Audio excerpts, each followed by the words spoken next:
Тройки по специальности финансы по отраслям часто проводятся с применением интерактивной доски.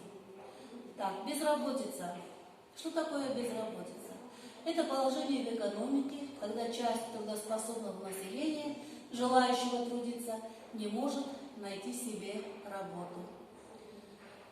Так. Причины безработицы, виды и формы безработицы. Самая главная причина – это изменение потребительского спроса, поиски и ожидания работы, спад производства, сезонный спад производства и внедрение новой технологии.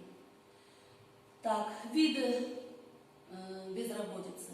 Первое – структурная. Структурная безработица связана с внедрением новых технологий, автоматизацией производства, изменением рынка товаров и услуг. Следующий вид безработицы – это циклическая безработица. Циклическая безработица – это связано с наступлением фазы общего экономического спада в экономическом цикле, имеет вынужденный характер. Следующий вид безработицы – это сезонная безработица.